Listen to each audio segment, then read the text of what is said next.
panguva ino pari kuonekwa kunzi the core option yakuda kushata gurei iri kunetsa panguva ino haina kuda kwemunhu 1 anonzi VP Constantino Chiwenga akakwanisa kuistopa aiwa some weeks ago.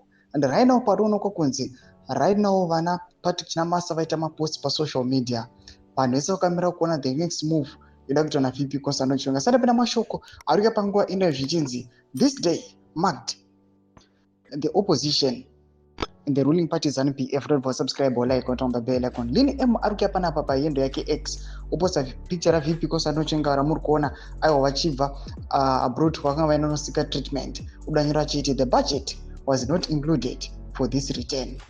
Ndo mashoko anyogona Lini M pana vanouya vachikomenda panguva ine vanyora vachiti game yekuhwandirana both have same allies, Chinese and Russian, all trying to outbid the other in terms of political and grassroots popularity. One has hired crowds to fake popularity, the other has the heart and the soul of the revolution.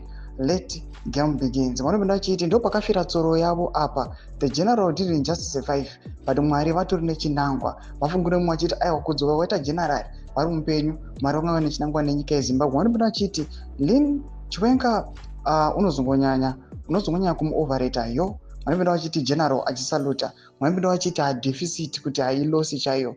Vanopinda vachiti survivor series. Vanopinda vachiti very true lean.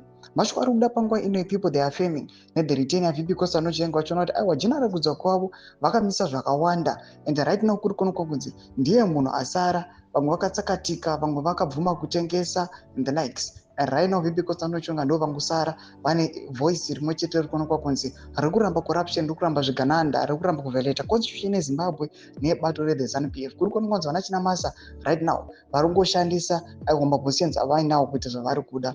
Tudze mafungiro enyu mutikudii pamusoro pechitiko ichi. Ina comment section medu tudze mafungiro enyu, subscribe or like, cheta on the bell icon.